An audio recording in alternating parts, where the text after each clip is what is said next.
So this crazy HOA president called the cops on me for building a dock on my own lake.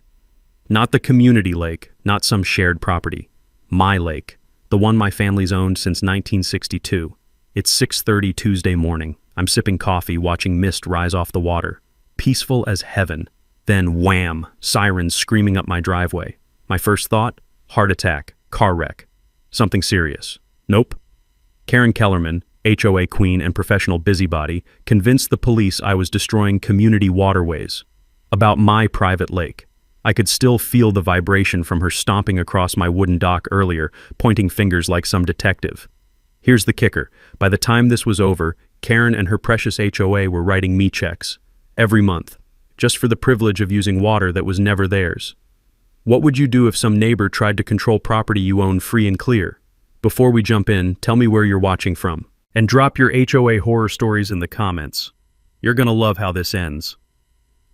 The name's Wade Garrison, 52, retired electrician.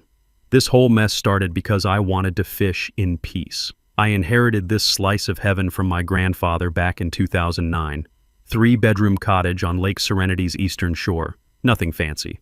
But 40 acres of crystal clear water and the best bass fishing in 3 counties. Every morning I'd step outside and breathe in that mix of pine needles and lake water. Better than any fancy air freshener. The loons would call across the water at dawn. Their voices echoed off the far shore like nature's own alarm clock. Grandpa bought this wilderness in 1962, built everything himself, cleared the shoreline, stocked the lake with bass and bluegill, even hand-carved the dock posts.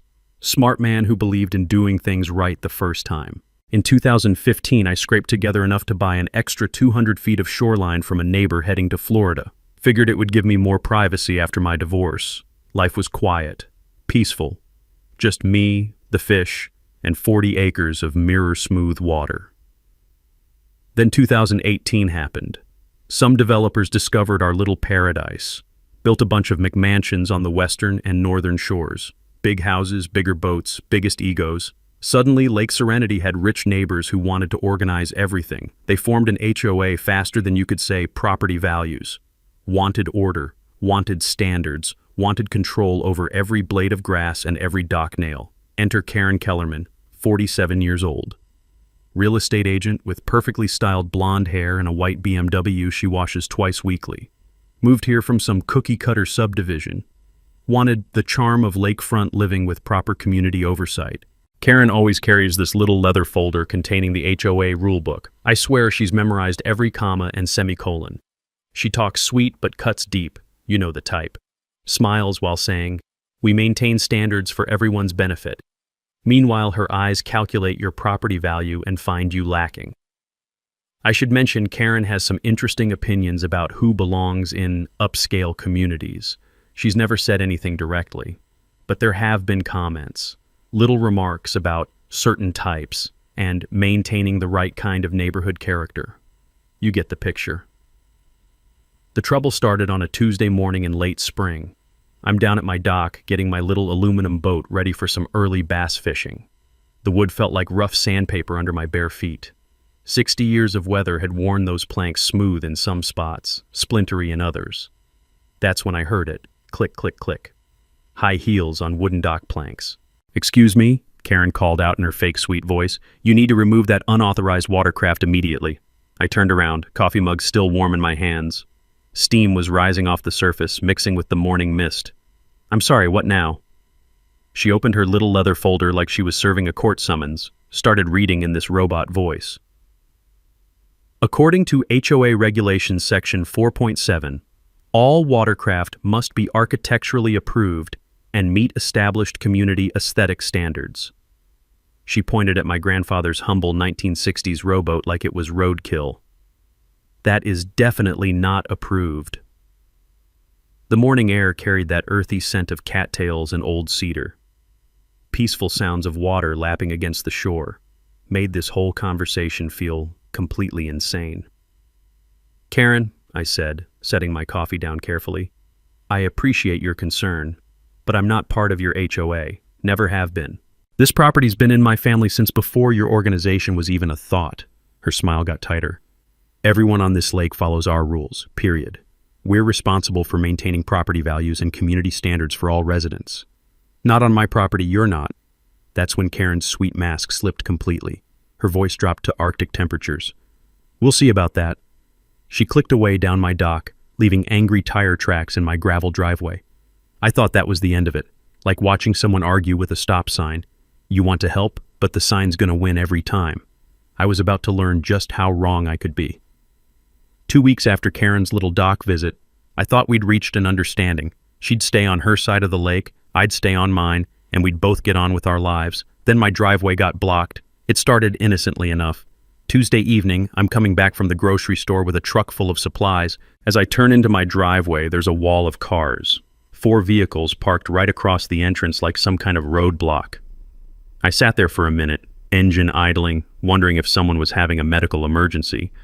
Then I noticed the little HOA signs in each windshield and heard voices drifting from Karen's backyard. Emergency board meeting, apparently.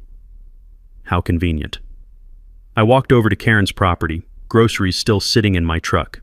The smell of citronella candles mixed with evening humidity as I approached their little patio gathering. Karen sat at the head of a folding table like she was chairing the United Nations. "Excuse me," I called out. "Could someone move their car? You're blocking my driveway." Karen looked up from her notes with this innocent expression that would make a Sunday school teacher proud. "Oh, Wade, so sorry. We're discussing community safety protocols. This was the only time everyone could meet." Now, here's something I learned during my 30 years as an electrician. When someone says, "this was the only time," they usually mean, "this was the most inconvenient time for you." It's like how emergency meetings always happen right when you need to get somewhere important. "No problem," I said, forcing a smile. "Just need to get my groceries in before the ice cream melts." 20 minutes later, they were still discussing protocols. My ice cream was soup and my patience was running thin. But watching Karen orchestrate this little power play gave me an idea. If she wanted to play games, maybe it was time I learned the rules. That night, I started digging through the paperwork my grandfather had left me. Dusty boxes in the basement, filled with contracts and surveys and legal documents I'd never bothered to read. Boring stuff, mostly. Until I found something that made my heart skip a beat. Turns out my property lines don't stop at the water's edge. They extend 50 feet into the lake itself. My grandfather had been smarter than I realized when he bought this place. I remembered him mentioning something years ago about water rights, but I'd never understood what he meant. The more I researched, the more interesting it got. The HOA had never filed any official claims for their lake access. They were basically operating on good faith and assumptions. And according to their own precious bylaws, the ones Karen quoted like scripture, any new water regulations required unanimous consent from all lake property owners. Since nobody had ever asked me to consent to anything, technically their whole system was built on shaky legal ground. It was like discovering your neighbor had been using your electricity for 3 years without asking. I spent the next morning installing security cameras along my shoreline. Nothing fancy, just basic units pointing toward the water.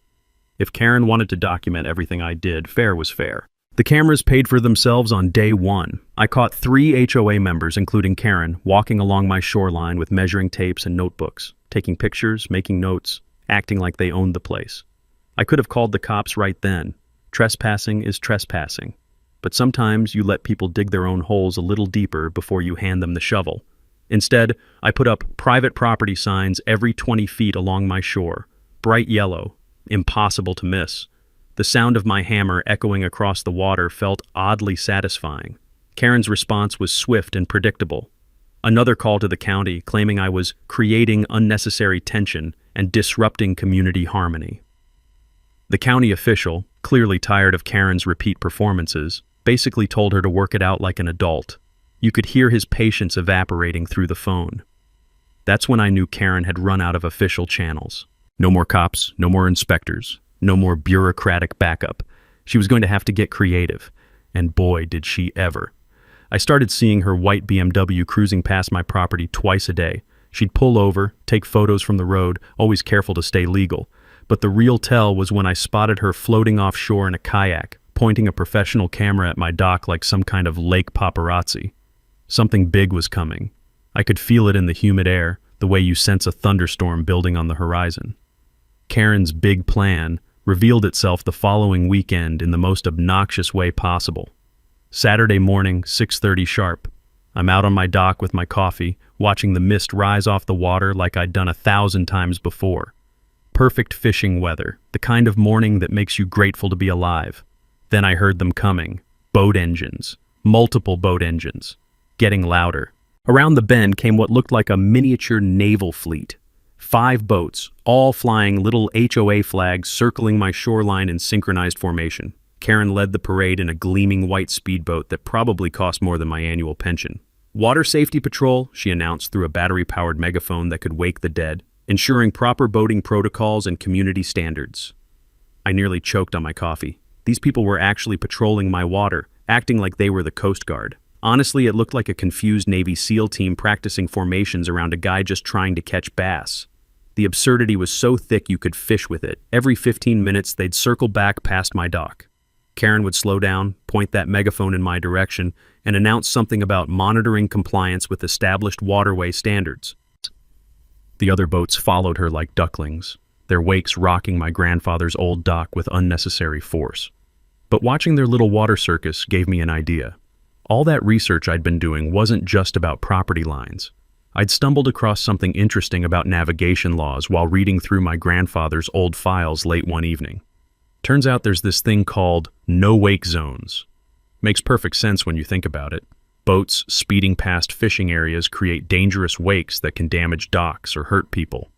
Property owners can actually petition the state to establish safety zones around private structures. My grandfather had mentioned it once, saying he'd considered it but never got around to the paperwork.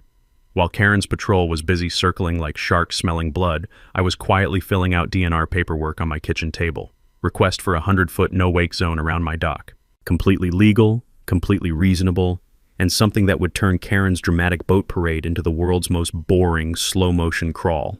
The irony was delicious. Karen thought she was controlling my activities, but she was actually giving me perfect justification to control hers. Sometimes the best solutions hide in plain sight. That afternoon brought an unexpected phone call that changed everything. Mr. Garrison, this is Marlo Oakley, maritime lawyer here in town. I heard about your situation through the county clerk. You know how small towns are. Mind if I buy you coffee? When a lawyer offers to buy you coffee instead of billing you $300 an hour, you pay attention. We met at Murphy's Diner, where the apple pie is legendary and the gossip flows faster than the coffee refills. The red vinyl booths had seen decades of local drama, but nothing quite like this. Marlo had been watching Karen's HOA shenanigans for months. Apparently, they'd been testing boundaries with other property owners too. Pushing here, prodding there, seeing what they could get away with. But the bombshell she dropped made my head spin faster than Karen's boat parade. That HOA insurance doesn't cover lake activities, period. Every time they're out there playing water police, they're creating massive personal liability for every board member. One accident, one injury, one wake-related collision, and they're all personally on the hook for damages. The smell of cinnamon and apples from the fresh pie couldn't distract me from what this meant. Karen's boat patrols weren't just annoying, they were financial suicide, for her and everyone following her lead. Now I had real leverage, but Marlo's advice was golden. Let them keep digging. Sometimes the best legal strategy is watching your opponent make bigger mistakes.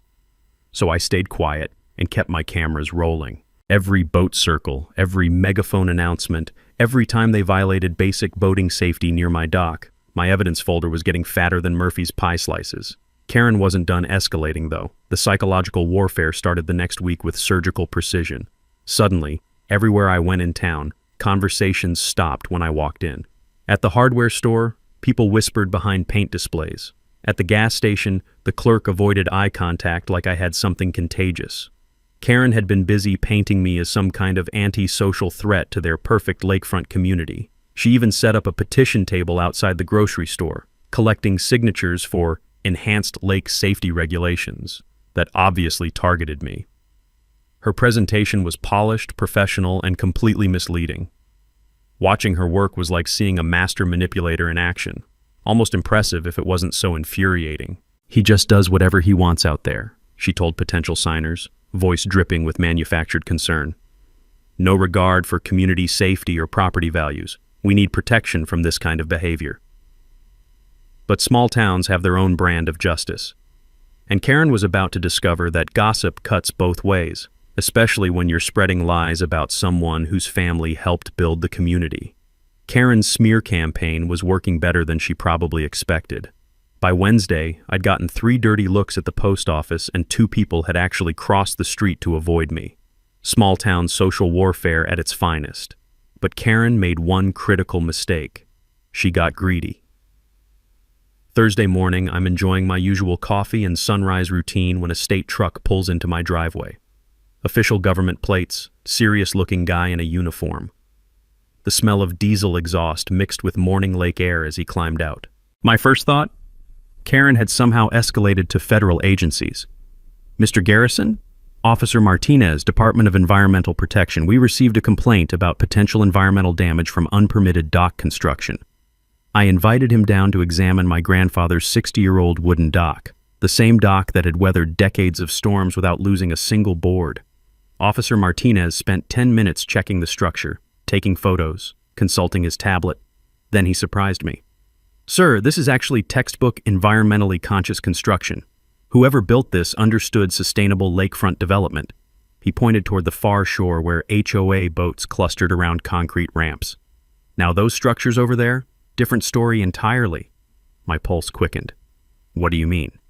Multiple unpermitted concrete installations built directly into the lake bed. No environmental impact studies, no proper drainage, no fish habitat considerations. He made notes on his clipboard. Plus, there's the matter of outstanding violation fines. That's when I learned something beautiful. The HOA owed $15,000 in unpaid environmental penalties. Violations they'd been ignoring while Karen lectured me about community standards. I remembered my grandfather once explaining why he'd used wood instead of concrete for our dock. Wood breathes with the water, he'd said. Concrete just sits there like a dead thing, killing everything underneath. Turns out environmental science had caught up with his common sense. After Officer Martinez left, I sat on my dock feeling warm afternoon sun on my shoulders and processing the irony. Karen's environmental complaint had boomeranged straight back at her organization's own violations. Time for some strategic construction. I decided to expand my dock, not out of spite, but education. If Karen wanted authority over lake structures, she should understand what properly permitted construction actually looked like. That weekend, I designed a legitimate fishing pier. Multiple stations, proper lighting, full environmental compliance. The satisfying scratch of pencil on graph paper as I planned each detail reminded me why I'd loved being an electrician, solving problems with careful planning and honest work. Monday morning brought my construction application to the county. Complete environmental review, structural engineering, everything Karen's concrete ramps had skipped. Sometimes showing someone how things should be done speaks louder than arguments. Karen's response was swift and digital. She launched Lake Serenity Community Safety on Facebook, posting photos that made my property look like an industrial disaster. Creative angles, misleading captions, carefully cropped images. Digital manipulation worthy of a propaganda ministry. This is what happens when community standards don't apply to everyone, read one post showing my toolshed photograph to look like a factory. The comments became an echo chamber of manufactured outrage from people who'd never seen my actual property. Watching grown adults get worked up over lies about my grandfather's fishing dock was like watching people argue about whether the moon was made of cheese. Frustrating and ridiculous in equal measure. But Karen had made another miscalculation. Jim and Patricia Williams lived on the South Shore, outside HOA reach. They'd watched Karen's empire-building attempts with growing disgust, especially after she'd tried claiming authority over their property too. Patricia worked at the county clerk's office. Jim was retired military police with a passion for documentation. They'd been building their own evidence file for months, timestamps, photos, recordings of Karen's more outrageous claims. Turns out I wasn't her only target, just her most visible one. Wednesday evening, Patricia called with explosive information. Wade, you need to see the public records. That HOA is facing bankruptcy. Between environmental fines and unauthorized legal fees Karen approved without board votes, they're drowning financially. Suddenly, Karen's desperate behavior made perfect sense. She wasn't just power-hungry anymore. She was fighting for organizational survival. and desperate people make the biggest mistakes. That evening, something appeared in my mailbox that would change everything. No fancy envelope, no dramatic delivery, just information that had been hiding in plain sight for 60 years. What I found in my mailbox wasn't mysterious at all. Just a manila envelope with a return address I recognized, the law office that had handled my grandfather's estate.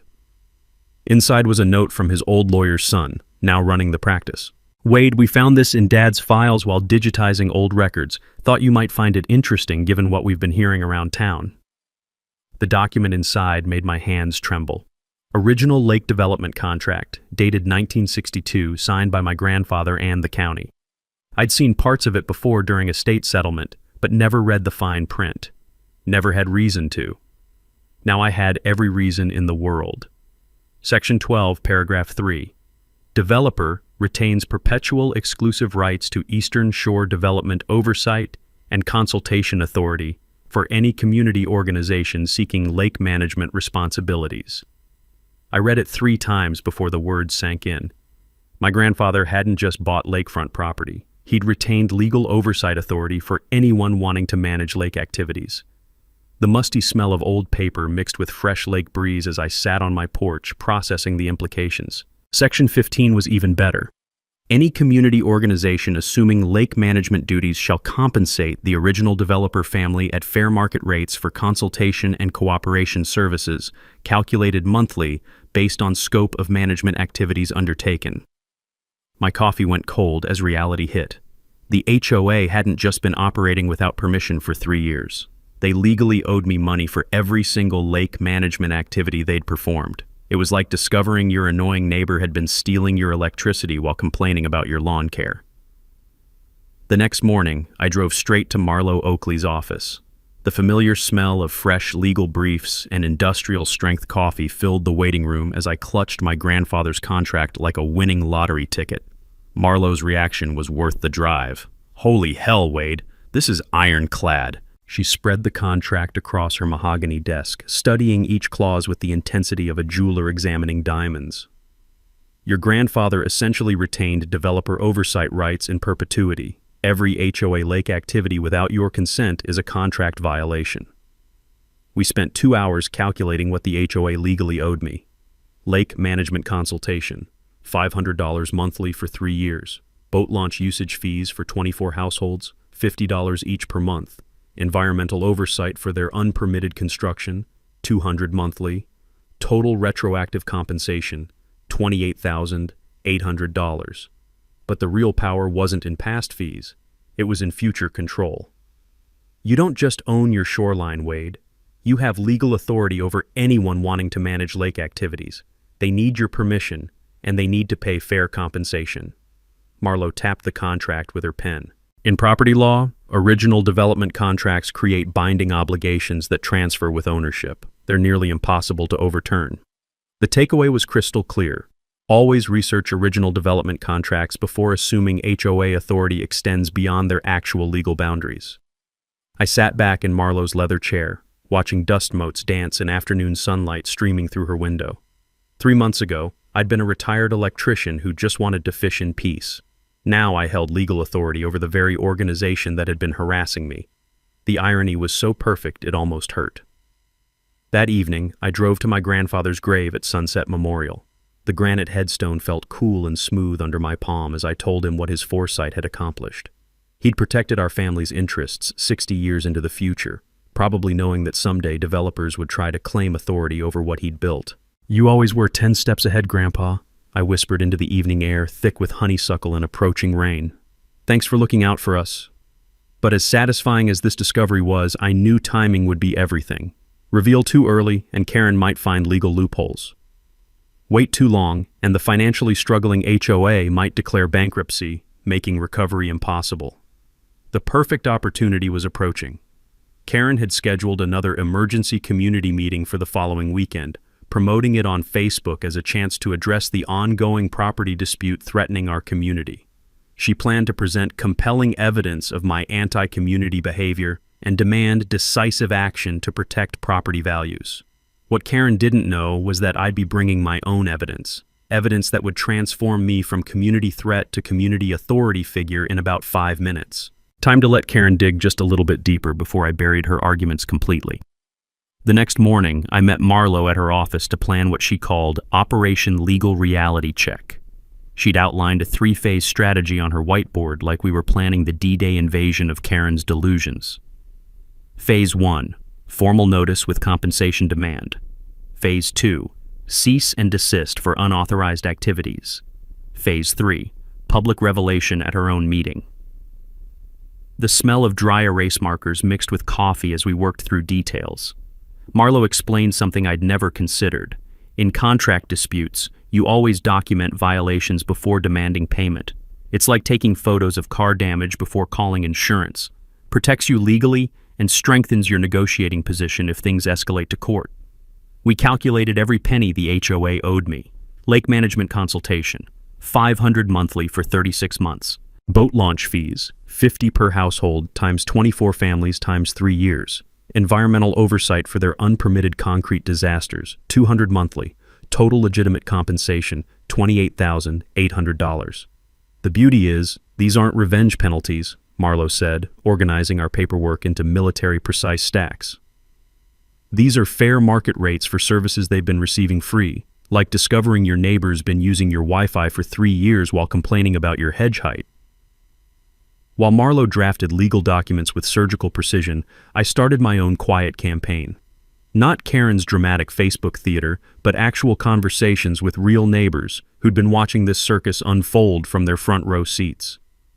Tuesday evening brought coffee and homemade cookies with Jim and Patricia Williams. Their kitchen smelled like vanilla and common sense as Patricia opened her evidence folder, a thick binder that would make any prosecutor proud. Karen tried claiming authority over our property too, Patricia said, showing me photos of their perfectly normal garden shed. Said it didn't meet community standards, even though we're clearly outside HOA boundaries. Woman actually measured our property line with a tape measure like she was surveying for NASA. Jim's military background showed in his documentation.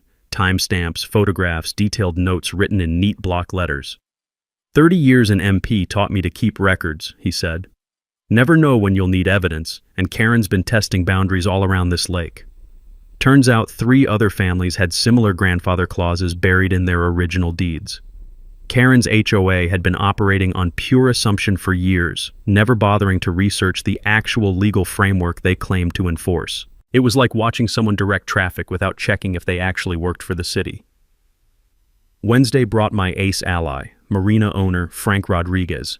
His dock office overlooked the entire lake, and he'd watched Karen's empire-building attempts with professional amusement mixed with growing irritation. She's been telling my customers they need HOA approval to use my boat ramp, Frank said, laughing while showing me his permits folder. Problem is, my marina predates her HOA by 15 years. I've got environmental clearances they only dream about. Frank's records revealed something delicious. The HOA owed him over $3,000 in unpaid usage fees. Karen had been authorizing members to use his private facilities while refusing to pay established rates, apparently believing that HOA membership granted universal lake access. I've been patient because I like keeping peace, Frank said, straightening his already organized files. But if you're taking legal action, count me in. Time these folks learned how property rights actually work in the real world. Meanwhile, I continued building my dock extension. Each morning, the rhythmic hammering echoed across still water like a woodpecker with a law degree. The sound seemed to say, "This is how you do things legally." The visual contrast was perfect. Me working on properly permitted construction while their concrete ramps violated multiple environmental regulations. Sometimes the best arguments don't need words. They just need obvious examples of right versus wrong. Thursday evening, Marlo called with our legal arsenal complete. 20 pages of documentation that transforms your grandfather's simple contract into comprehensive property rights assertion. Professional, reasonable, and designed to show we're enforcing legitimate obligations, not seeking petty revenge. The timing was surgical. We'll serve papers right before the community meeting. Gives Karen just enough time to panic and make mistakes, but not enough to organize coherent resistance or find legal loopholes. Friday night, I sat on my completed dock, watching sunset paint the lake in shades of gold and orange. The new planks felt solid under my bare feet, worn smooth by decades of honest work, and professional fishing stations would accommodate multiple neighbors comfortably. This wasn't about beating Karen anymore. It was about establishing clear boundaries, fair compensation, and mutual respect. The dock would symbolize cooperation, once legal obligations were properly met and acknowledged. Tomorrow's meeting would determine whether Karen wanted to work within legal reality or keep fighting the constitution of lake property rights that my grandfather had helped write 60 years ago. Either way, I was ready. And honestly, after months of dealing with her manufactured nonsense, I was actually looking forward to watching Karen's face when she realized she'd been playing checkers while I'd been reading the actual rulebook. Saturday morning arrived with Karen's most desperate move yet. I'm out on my new dock at dawn, testing the fishing stations and breathing in that crisp lake air mixed with pine needles when power tools start screaming across the water. Karen and 3 HOA board members are creating construction chaos at the water's edge. Yellow caution tape, orange safety cones, equipment that could build an airport. From my security cameras, it looked like major unauthorized work. My phone rang within the hour. "Mr. Garrison, this is Inspector Williams from County Building. We've received reports of unpermitted construction on your property. I need to verify compliance immediately." I almost choked on my coffee. "Inspector Williams, I have all my permits right here. Filed everything properly months ago. Want me to email copies?" Well, that's unusual. The complaint mentioned unauthorized dock expansion without environmental clearance. 20 minutes later, Inspector Williams stood on my perfectly legal dock, reviewing my paperwork while shaking his head like he was watching someone argue with gravity. "Mr. Garrison, your permits are textbook perfect." He gestured toward Karen's construction theater across the lake. "Now that over there, that's a different story. No permits filed for whatever they're attempting." While the inspector shut down Karen's unauthorized project, I realized her strategy. Create fake emergency construction, then claim I was the illegal operator. It was like trying to frame someone for speeding by breaking the speed limit yourself, but Karen's desperation was just warming up. Tuesday brought a knock from someone in an expensive suit who looked miserable. Nervous smile, briefcase that cost more than my truck, and the demeanor of a man who hadn't been told the whole truth. "Mr. Garrison, Attorney Mitchell Stevens, representing Lake Serenity HOA. My clients want to discuss a mutually beneficial arrangement regarding your recent concerns." Karen had hired legal muscle. With what money, considering their financial troubles, I had no idea. But apparently, intimidation through expensive lawyers was her next play. "Ms. Kellerman authorized me to offer $2,000 to relocate your dock to a less prominent position. This would restore community harmony and protect property values." I pulled out my phone and hit record, something I'd learned was perfectly legal in our state as long as one party consents. Always document when lawyers make offers, because memories get fuzzy but recordings don't lie. "Mr. Stevens, I appreciate the offer, but my dock stays where my grandfather built it 60 years ago. Tell your clients to research original lake development contracts before making more offers. Might save everyone some embarrassment." The lawyer left looking like someone had handed him a map to Atlantis. Smart attorneys ask the right questions before making offers. Desperate clients don't always provide honest answers. Wednesday brought Karen's most creative harassment yet. She organized daily wellness patrols, 5 boats playing different music at maximum volume, circling my shoreline every morning from 7 to 9. Classical, country, rap, death metal. The acoustic nightmare sounded like someone had put a radio inside a blender and hit puree. The cacophony bouncing off the water made my peaceful fishing mornings feel like a carnival from hell. But noise pollution works both ways. I retrieved my grandfather's old air horn, Coast Guard-approved emergency signal, loud enough to register on seismic equipment. Every time Karen's floating jukebox violated my 100-foot no-wake zone, they got a friendly safety blast. Amazing how quickly wellness patrols lose enthusiasm when someone returns their energy with compound interest. Thursday evening, Frank called with disturbing intelligence. "Wade, Karen's spreading dangerous lies at the marina. Claims you threatened violence and she fears for her safety." This was escalation to seriously dangerous territory. False threat accusations could involve police, create legal problems, damage reputations permanently. Karen was playing with dynamite now. "She's also telling people you plan to charge lake admission and commercialize everything," Frank continued, building quite the scary narrative about your intentions. Karen was constructing a two-pronged attack. Paint me as both physical threat and economic enemy. Classic manipulation, make people afraid, then position yourself as their protector. But she'd made one critical error. In desperation to destroy my credibility, she was creating more harassment evidence while proving she understood nothing about the legal situation she'd stumbled into. By Friday, the rumors had spread throughout town like spilled paint. At the hardware store, conversations stopped when I walked in. At the gas station, people avoided eye contact. Karen's character assassination was working, turning neighbors who'd known my family for decades into suspicious strangers. The irony was thick enough to cut with a fishing knife. Karen was destroying community harmony while claiming to protect it, creating the exact problems she accused me of causing. But every lie she told, every false claim she made, every harassment tactic she employed was being documented by multiple sources. My cameras, Frank's records, Jim and Patricia's notes, even social media posts she thought were helping her case. Karen was building the evidence file for her own downfall, one desperate move at a time. Saturday's meeting was going to be very educational. The week leading up to Karen's community meeting turned into psychological warfare on steroids.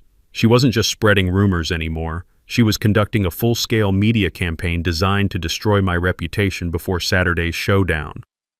Monday morning, I opened the local newspaper to find a half-page article titled, "Lake Community Faces Property Dispute." The reporter had clearly gotten most of their information from Karen, painting me as some kind of antisocial hermit threatening peaceful lakefront living. One longtime resident has been expanding dock structures without community consultation, the article read. Neighbors expressed concern about potential commercialization and environmental impact on this pristine family lake. The photo they used showed my dock from the worst possible angle, making my grandfather's humble fishing pier look like some kind of industrial installation. Meanwhile, Karen's quotes painted her as a concerned community leader just trying to protect everyone's investment. I called the reporter immediately. "This is Wade Garrison. I'd like to provide some context for your lake story."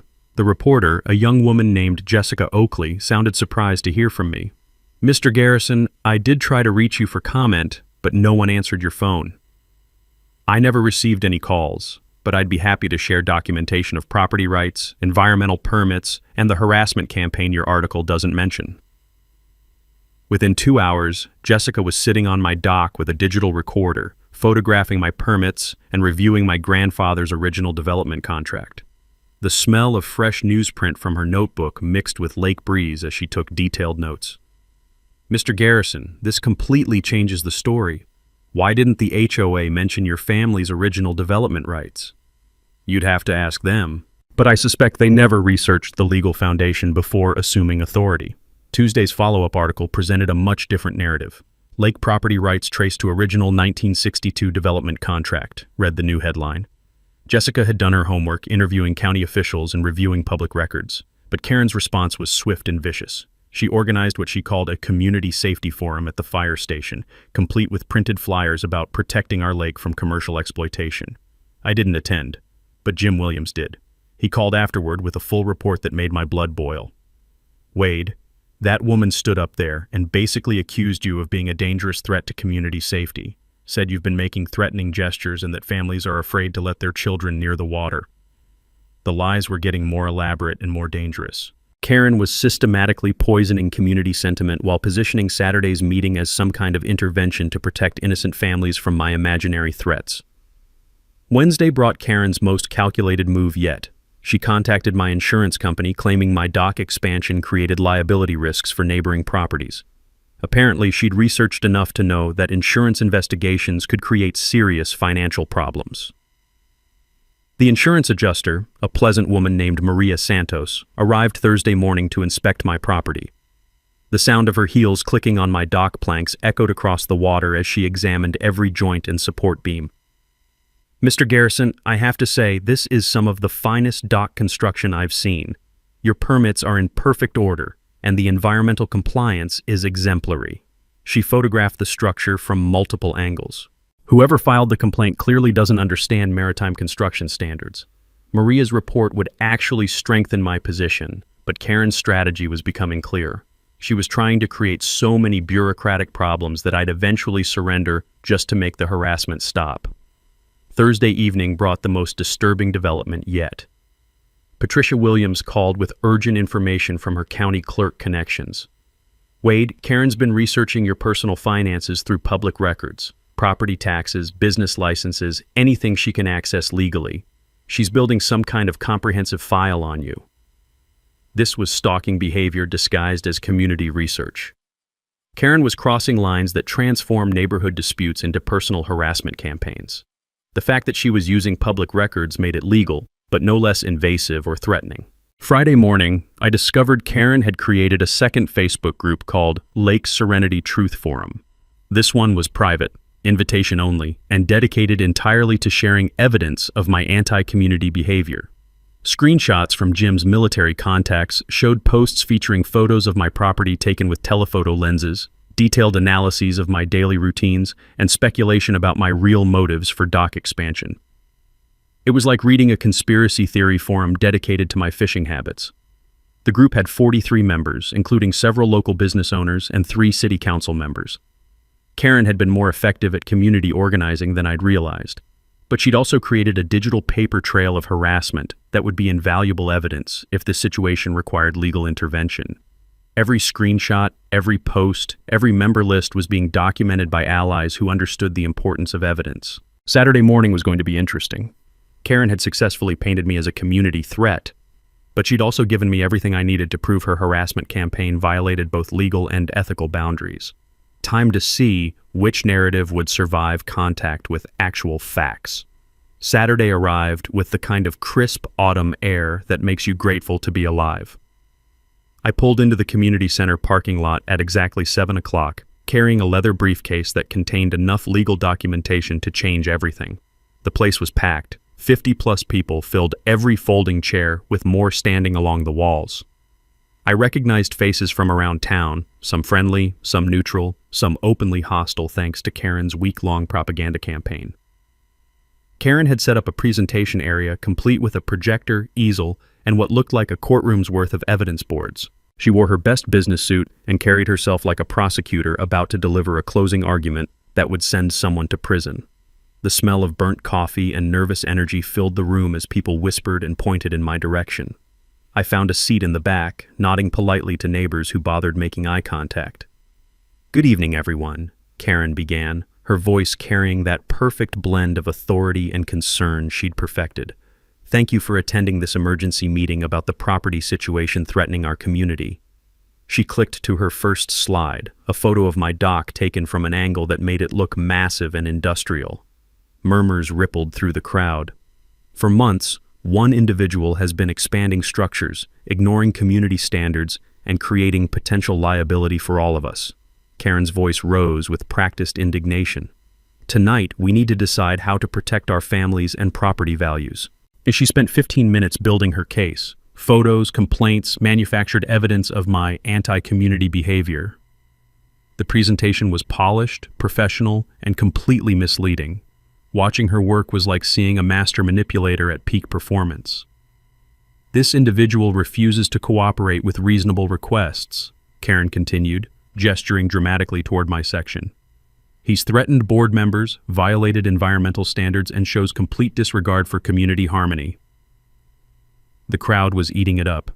Heads nodding, angry whispers, concerned glances in my direction.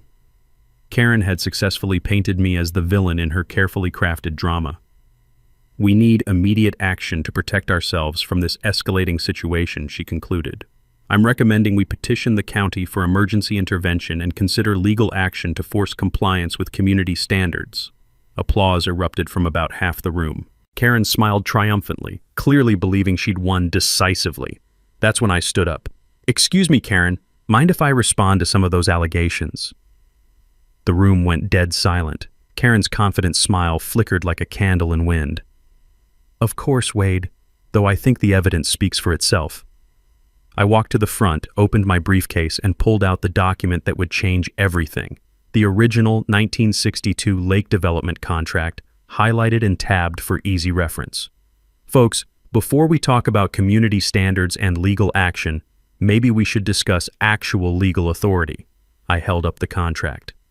This is the original lake development agreement signed by my grandfather and the county 60 years ago. I read Section 12, Paragraph 3 slowly and clearly.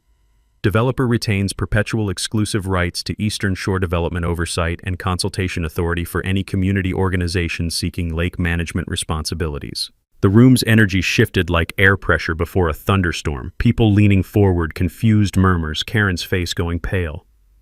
What this means, I continued, is that any organization wanting to manage lake activities needs my family's permission and compensation. Permission that was never requested, compensation that's never been paid. I pulled out Marlowe's calculations. According to fair market rates, the HOA owes my family $28,800 in retroactive consultation fees for 3 years of unauthorized lake management. Karen tried to interrupt. That's ridiculous. That contract can't possibly... It's been verified by maritime lawyers and county officials, I said calmly. But here's the interesting part. I'm not interested in bankrupting anyone or destroying the community. I looked around the room, making eye contact with as many people as possible. I'm proposing a simple solution.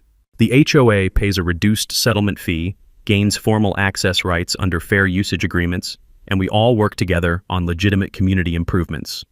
A man in the front row raised his hand.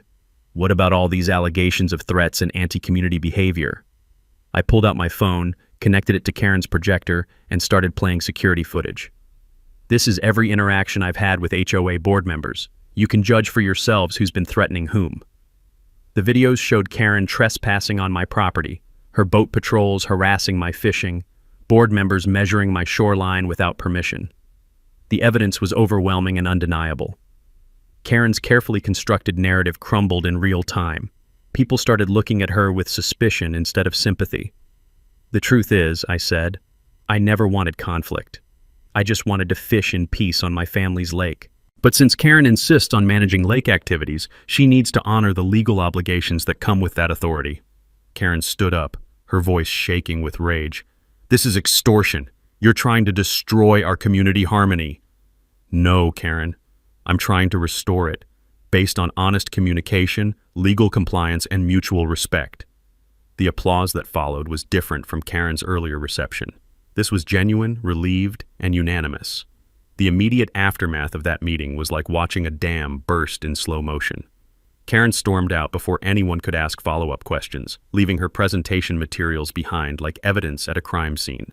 Within the hour, the local reporter Jessica Oakley had the full story. Her Sunday article ran with the headline, "Lake Property Rights Settled. Original Developer Contract Resolves Community Dispute." The piece included photos of my grandfather's 1962 contract and interviews with county officials confirming its validity. Monday morning brought a phone call from the new HOA board president, elected hastily after Karen's resignation. Patricia Morrison, a retired teacher with actual common sense, wanted to discuss reasonable settlement terms. Wade, we had no idea about your grandfather's contract or Karen's methods. The board voted unanimously to accept your proposed agreement and apologize for the harassment you've endured. We met Wednesday at Marlowe's office to finalize everything. The HOA agreed to pay $15,000 in settlement fees, half the original amount I could have demanded. In exchange, they gained formal lake access rights under a fair usage agreement that protected everyone's interests. More importantly, they established new bylaws requiring legal review before any property disputes and mandatory disclosure of existing contracts or easements. The community had learned an expensive lesson about research before action. The money itself wasn't the victory, though. It was what I decided to do with it that felt right. 2 weeks later, I announced the creation of the Lake Serenity Conservation Fund. The entire settlement would fund environmental improvements, community projects, and something my grandfather would have loved: an annual scholarship for local students studying environmental science or sustainable development. The first project was upgrading the lake's fish habitat with professionally designed spawning beds and native plant restoration. Ironically, the HOA's unpermitted concrete boat ramps were replaced with environmentally friendly alternatives that actually improved water quality. By November, my dock had become an unofficial community gathering spot. Kids learned fishing basics during weekend clinics, seniors enjoyed peaceful morning coffee sessions, and families used the multiple fishing stations for weekend outings. The usage fees from HOA members covered maintenance costs while funding additional improvements. Frank Rodriguez expanded his marina services, working with the new HOA leadership to create proper boat launch facilities that met all environmental standards. The cooperative atmosphere attracted more families to the lake, actually increasing property values despite Karen's dire predictions. Jim and Patricia Williams organized the first annual Lake Serenity Community Festival, featuring local food vendors, live music, and educational booths about lake conservation. The event raised additional funds for environmental projects while bringing neighbors together around shared values rather than manufactured conflicts. The transformation was remarkable. What had started as petty harassment between neighbors evolved into a model of community cooperation and environmental stewardship. As for Karen Kellerman, she moved away from the lake within 6 months. Word around town was that her real estate license faced review due to ethical violations related to her property dispute tactics. She'd learned the hard way that manipulation and intimidation eventually backfire when confronted with documentation and legal facts. I often think about that lesson while sitting on my dock during peaceful sunrise fishing sessions. The smell of coffee mixing with pine-scented lake air reminds me why my grandfather chose this spot. He understood that true community comes from respecting boundaries, honoring agreements, and working together instead of trying to control others. The dock extension serves daily as a symbol of what's possible when people choose cooperation over conflict. Multiple fishing stations accommodate visitors, while solar-powered lights make evening fishing safe and enjoyable. The structure demonstrates that individual property rights and community benefits aren't mutually exclusive. They strengthen each other when approached with honesty and good faith. Marlo Oakley still handles legal matters for several lake property owners, helping them understand their rights while avoiding conflicts. She's become something of a local expert on historic property contracts and their modern applications. The Lake Serenity story spread beyond our community, attracting attention from property rights advocates and HOA reform groups. We've had visitors from other states wanting to understand how legal research and patient documentation can resolve disputes that seemed impossible to settle. Looking back, I'm grateful for Karen's harassment campaign. Without her overreach, I never would have discovered my grandfather's foresight or understood the legal protections he'd built into our property rights. Her attempts to steal authority over what wasn't hers ultimately strengthened community bonds and established frameworks for future cooperation. Every morning as I watch the sun rise over water my family has protected for 60 years, I remember that the best revenge isn't getting even. It's building something better than what existed before. So here's my message to anyone dealing with HOA nightmares or property disputes. Document everything, research your rights, find good legal help, and remember that patience plus preparation usually defeats manipulation plus intimidation. And hey, if you've got your own HOA horror story, drop it in the comments. You never know who might learn something that helps them stand up for their rights.